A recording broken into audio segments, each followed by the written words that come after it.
Gloria al nombre de Dios. Damos otra vez gracias al Señor en esta preciosísima noche que Dios nos ha brindado para que continuemos con nuestros estudios de la palabra del Señor. Continuamos en esta ocasión con la primera carta a Timoteo en el capítulo 6. Vamos a considerar cosas tan importantes como la esclavitud que se menciona acá y el asunto del comportamiento, de la piedad y del contentamiento con lo que Dios nos ha dado. Amén. Algo así como de la diferencia entre riquezas y la vida en sí, lo que es la vida cristiana, pues vamos a considerarlo en este pasaje de la palabra de Dios, que lo leemos. Amén. En el nombre del Padre, del Hijo y del Espíritu Santo. Dice: todos los que están bajo el yugo de esclavitud tengan a sus amos por dignos de todo honor, para que no sea blasfemado el nombre de Dios y la doctrina. Y los que tienen amos creyentes, no los tengan en menos por ser hermanos, sino sírvanles mejor, por cuanto son creyentes y amados los que se benefician de su buen servicio. Esto enseña y exhorta. Aleluya. Gloria a Dios. Oremos al Señor. Padre, gracias por tu santa palabra. Gracias, Dios mío, porque en ti, Señor, somos fortalecidos cada día. En esta noche, Dios, yo te pido que tú nos bendiga con este estudio, con tu santa palabra, que tú nos capacites a todos nosotros para hablar, para entender, para escuchar todas las bendiciones que tú tienes para nosotros en este día. Bendícenos, mi Dios, en el nombre de Jesús. Amén. Amén. Pues bien, como nos hablas acá en esta primera parte, bendito es el nombre de Dios. Estos versos, capítulo 6, del 1 al 2, ya vemos que trata completamente sobre la esclavitud en los días de Pablo. La esclavitud en el Imperio Romano, bendito sea Dios para siempre, y la relación entre esclavos y amos cristianos. Es algo muy, pero muy interesante esto, muy delicado. Sabemos que en el Imperio Romano, esa época, amén, hablando del primer siglo, podíamos, y específicamente pensar en la década sexta, donde el tiempo cuando el apóstol está escribiendo esta carta, amén, los años 60, por allá, gobernaba el emperador Nerón a Roma. Roma tenía aproximadamente unos 54 millones de personas que componían todo el imperio. Pero de eso, amén, en el imperio había un 30% aproximadamente que eran esclavos. O sea, de esos 54 millones, 30% eran esclavos, que equivaldría a unos 16 millones 200 mil esclavos habían en todo ese imperio. Es decir, la economía del Imperio Romano se apoyaba no solamente en las conquistas, que era su principal producción que ellos tenían, conquistando pueblos y esclavizando a esos pueblos que conquistaban regularmente. Entonces, ese era un gran negocio, el negocio de la esclavitud, porque los esclavos, pues eran una fuente de producción muy, pero muy grande. Es uno de los crímenes grandes que ha cometido la humanidad, y por lo que Dios le va a pedir cuenta a la humanidad, va a ser precisamente ese, el crimen de la esclavitud. Porque fíjense, el amo podía hacer lo que quisiera con su esclavo. Lo que él le diera la voluntad, eso hacía con sus esclavos o sus esclavas. Podía hacer de todo.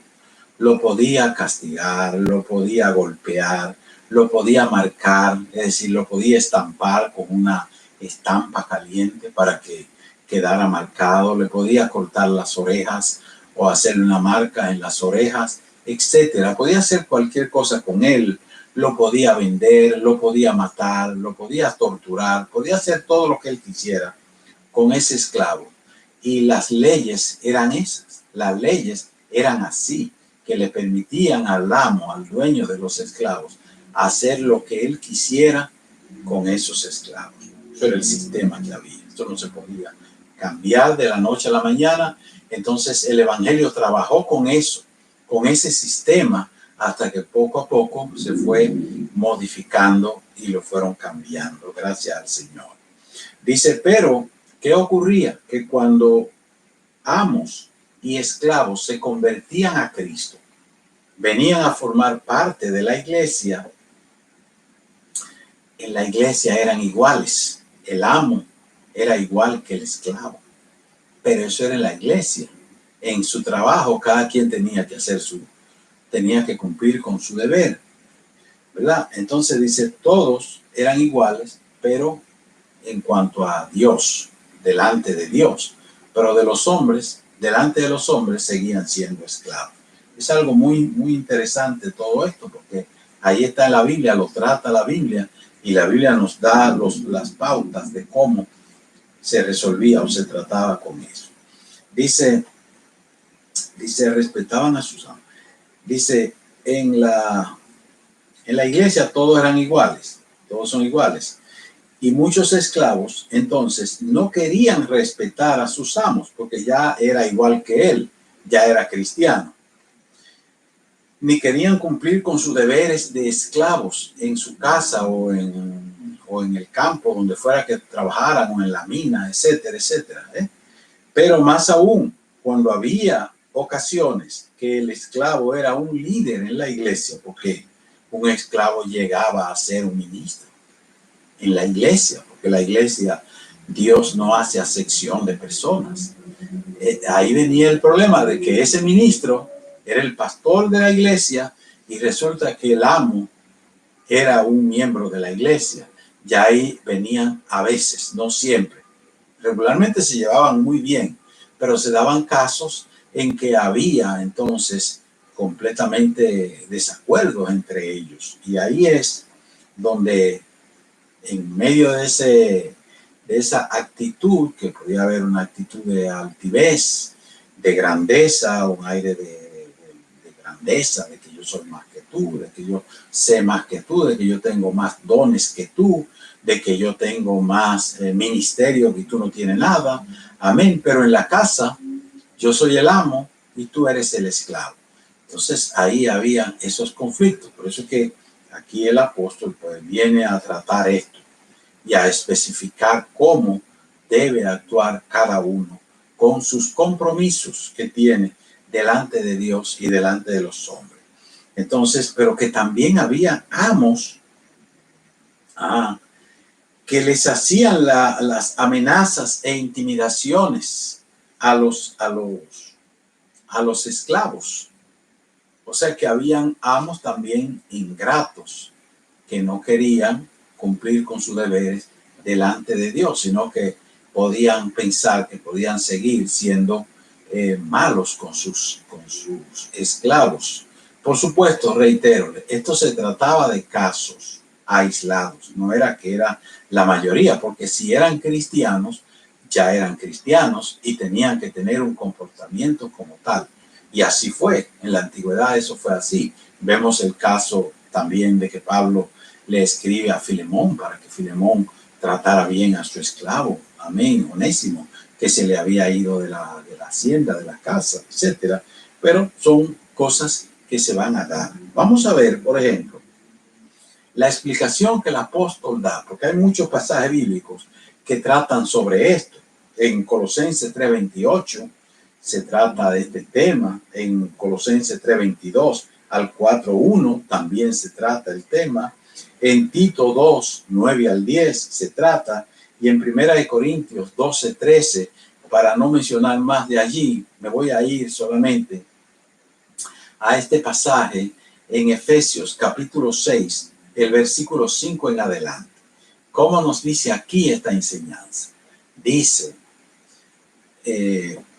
siervos, Obedezcan a sus amos terrenales con temor y temblor, con sencillez de sus corazones, como a Cristo. No sirviendo al ojo, como los que quieren agradar a los hombres, sino como siervos de Cristo, sirviendo de corazón, haciendo la voluntad de Dios. Es decir, cumplan con sus deberes. Amén. Dice, sirviendo de buena voluntad, como al Señor y no a los hombres. Y no como a los hombres. Sabiendo que el bien que cada uno hiciere, ese recibirá del Señor, sea siervo o sea libre. Entonces le dice el apóstol también a los amos. Y ustedes, amos, hagan con ellos lo mismo, dejando las amenazas, sabiendo que el Señor de ellos y el Señor de ustedes está en los cielos, es el mismo Señor, y que para Él no hay acepción de personas. De manera que en este pasaje el apóstol Pablo ha traído una enseñanza más a fondo, más completa, porque le habla no solamente a los esclavos, sino que también les habla a los amos. Y esto pues queda bien esclarecido que fue el trabajo básico del evangelio frente a la esclavitud, que fue suavizando las cosas hasta que por fin se deshizo la humanidad de la esclavitud. Aunque en países no cristianos, hay que tomarlo bien en cuenta, y entre personas no cristianas existen todavía muchos esclavos en el mundo. Hay aproximadamente 40 millones de esclavos en todo el mundo, pero especialmente en países musulmanes, en países comunistas, esos lugares donde hay gobiernos totalitarios, todavía existe tipo de esclavitud. Puede haberla aquí también en América. Hay esclavos también en América que están escondidos prácticamente, pero están ahí y el daño está ahí. Se trabaja continuamente. El evangelio de Cristo ha trabajado continuamente a favor de esto y Dios se ha ido glorificando grandemente. Por ejemplo, aquí en América, en el 1865, se declaró la abolición de la esclavitud completamente. Y, o sea que se ha ido logrando bastante en todo esto. Pero bien, vamos a pasar entonces al tema de la piedad y el contentamiento de nosotros los cristianos, cómo debe ser. Este es otro punto. Dice en los versos, amén, del capítulo 6, del 3 al 5, nos dice aquí el apóstol: si alguno enseña otra cosa y no se conforma a las sanas palabras de nuestro Señor Jesucristo y a la doctrina que es conforme a la piedad, está envanecido, nada sabe y delira acerca de cuestiones y contiendas de palabras, de las cuales nacen envidias, pleitos, blasfemias, malas sospechas. Amén. Disputas necias de hombres corruptos de entendimiento y privados de la verdad, que toman la piedad como fuente de ganancia. Apártate de los tales. Aleluya. Ya vemos aquí, hermanos, que Pablo pide que nos apartemos, ¿verdad?, de creyentes que buscan aprovecharse del evangelio. Y vamos a ver algunas características. Bueno, esto mismo que dice aquí el apóstol, son características propias de personas que buscan aprovecharse del evangelio, que sus deseos no son acercarse a Dios, más bien aprovecharse de la iglesia. ¿Cómo los conocemos? Dice, no tienen las enseñanzas de Cristo, vienen con otras enseñanzas, ni en palabra ni en obras. No muestran piedad ni devoción, ni en palabras ni en obras tampoco. No tienen testimonio y causan contiendas, envidias, pleitos, celos, malas sospechas. No creen en la santidad. Se burlan de nosotros cuando hablamos de la santidad que la Biblia nos exige. dicen que esto es una esclavitud nuestra. Amén, buscar la manera de uno acercarse a Dios. Queremos reiterar la necesidad que debemos nosotros de manifestar siempre, de darle tiempo a la enseñanza de la palabra de Dios, de darle tiempo a la vida piadosa, como dice aquí el Señor, que debemos ser devotos, piadosos del Señor. Vamos a ver del 6 al 10 que nos enseña aquí la palabra. Dice, pero gran ganancia es la piedad acompañada de contentamiento. Gran ganancia es la piedad acompañada de contentamiento. Dice, porque nada hemos traído a este mundo y sin duda nada podremos sacar. Nacemos no para vivir, sino para morir. Todo el que vive, vive para morir. Toda la humanidad vive y todos los seres vivos vivimos para morir. O sea que un día nos vamos a morir y nos vamos como vinimos. Nos vamos sin nada porque nacimos sin nada, nacimos desnudos. Nacimos, como dijo Job, del vientre salí de mi madre sin nada y así volveré a la tierra sin nada. Es decir, que hemos de tener mucho cuidado nosotros a dónde ponemos nuestra vista, nuestra esperanza, nuestra confianza, nuestros afanes, nuestra vida en sí. Hemos de tener eso muy pendiente. Por más que nos afanemos, por más que acumulemos, nada vamos a sacar de este mundo. Bendito y alabado es el nombre del Señor. Eso dice así que, teniendo sustento y abrigo, estemos contentos con esto. Teniendo esta cosa. La piedad es el sometimiento a Dios acorde a su santa palabra, cuando nos pide Dios que nosotros tenemos que buscar siempre llevar el fruto del Espíritu, que el fruto del Espíritu se manifieste en nosotros. El fruto del Espíritu: amor, gozo, paz, paciencia, benignidad, bondad, fe, amor, mansedumbre, templanza.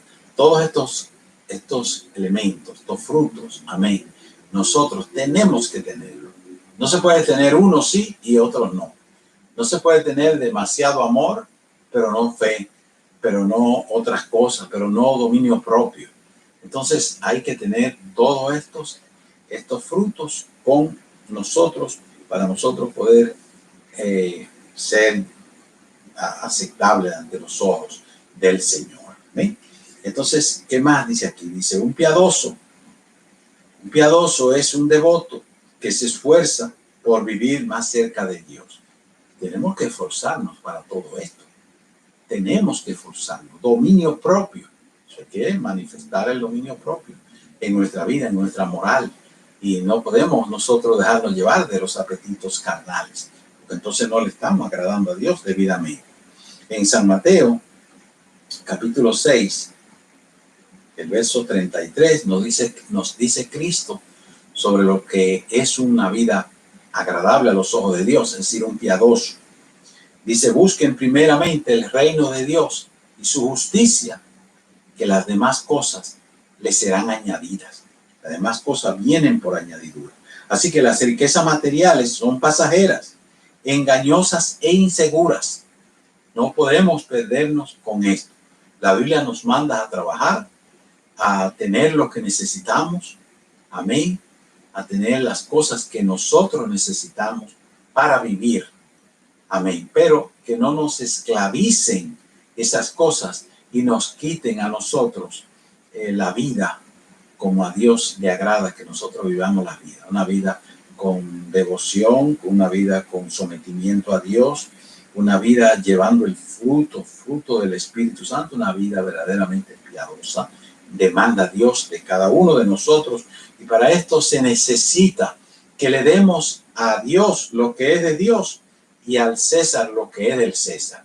Y a eso se refiere al tiempo y a nuestra vida y a nuestras actitudes y a todo lo que hagamos nosotros, pues tenemos que darle a Dios lo de Dios y al César lo del César.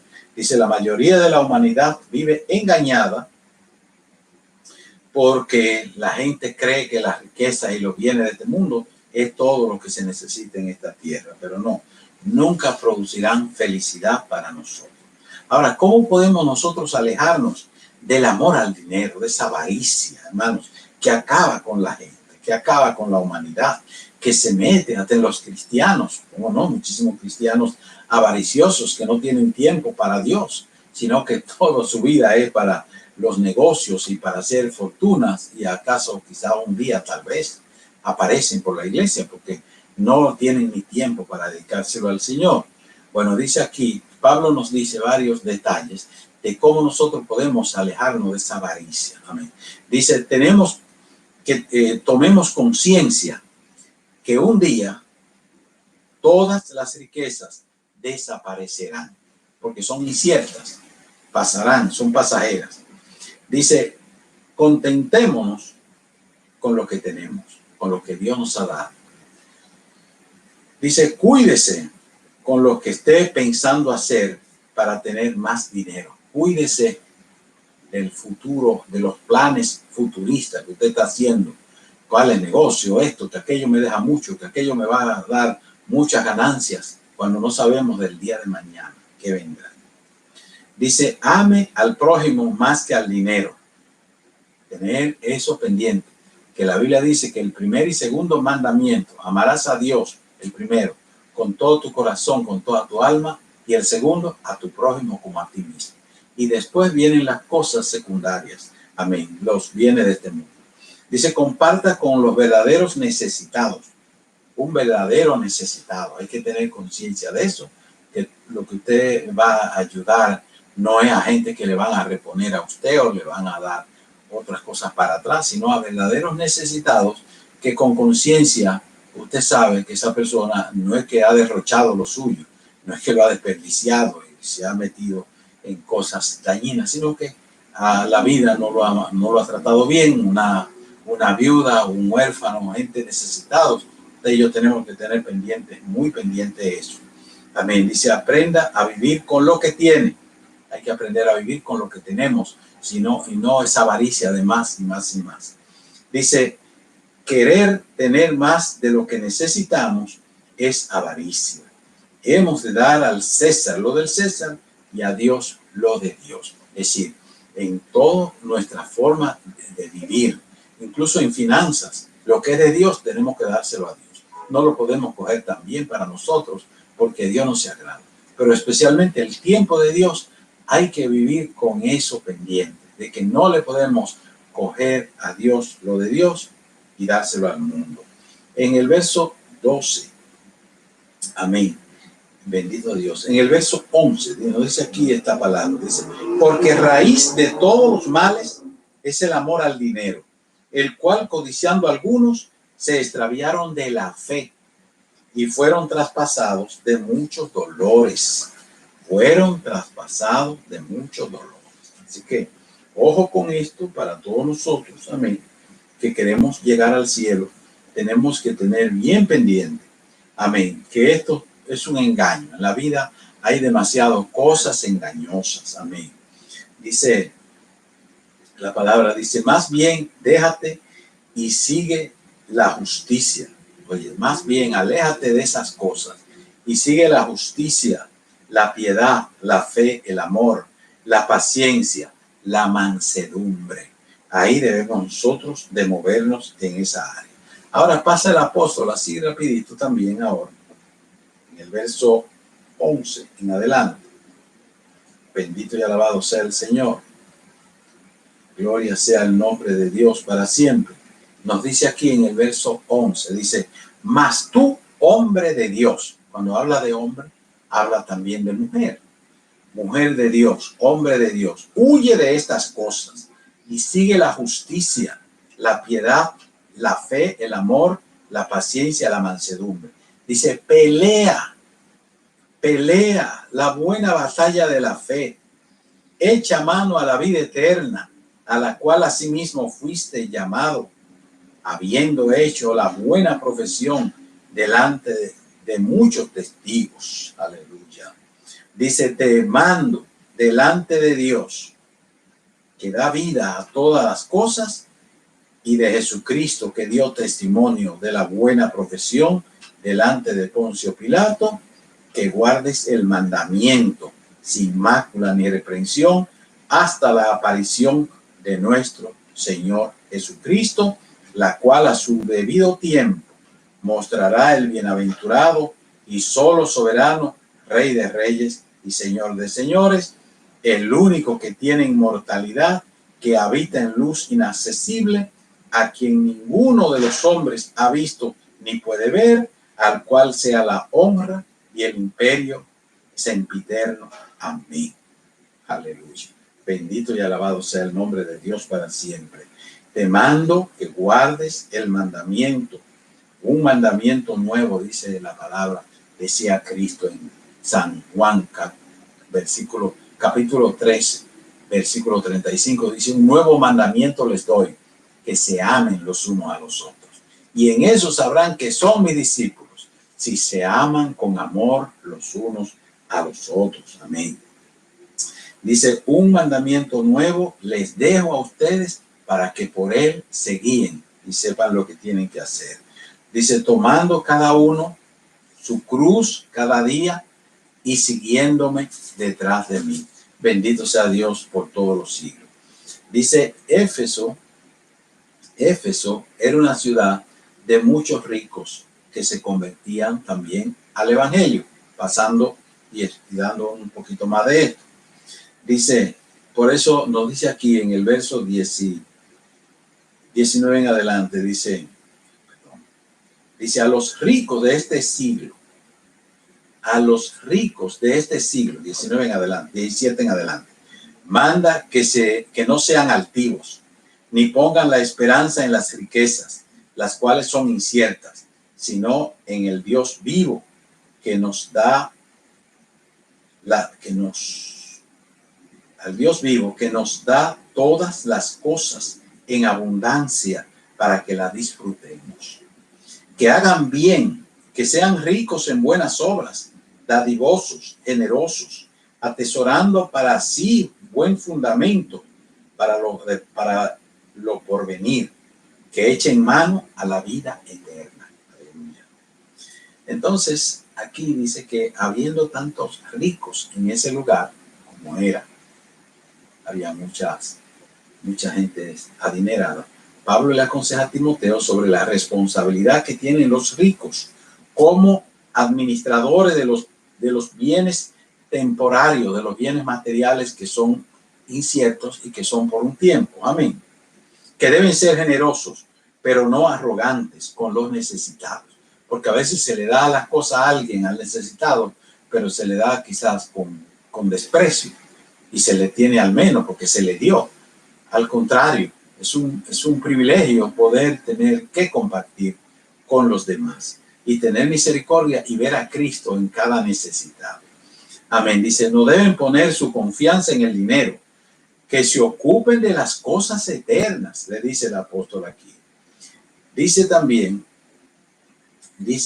aquí, dice el apóstol, dice, oh Timoteo, guarda lo que se te ha encomendado, evitando las profanas pláticas sobre cosas vanas y los argumentos de las falsamente llamadas ciencia, la cual, profesando algunos, se desviaron de la fe, y que la gracia sea contigo. Amén. Aleluya. Así que el cuidado de las ovejas es la mayor cuota de responsabilidad de los líderes. Por eso le dice Timoteo, guarda lo que se te ha mandado. Cuídate de esto, atiende a tu trabajo, atiende a tus responsabilidades. Amén.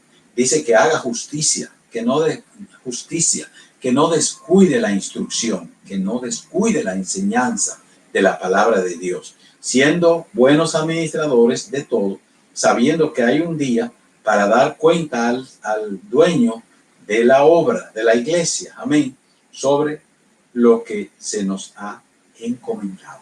Hay un día que Dios nos va a pedir cuenta a todos nosotros de todas estas encomiendas que Dios nos hace. Tenemos que hacer nuestro trabajo, instruir, enseñar, como dice el profeta Daniel, que los que enseñan la justicia a las multitudes, hay un día para la resurrección de ellos y que resucitarán como las estrellas a perpetua eternidad.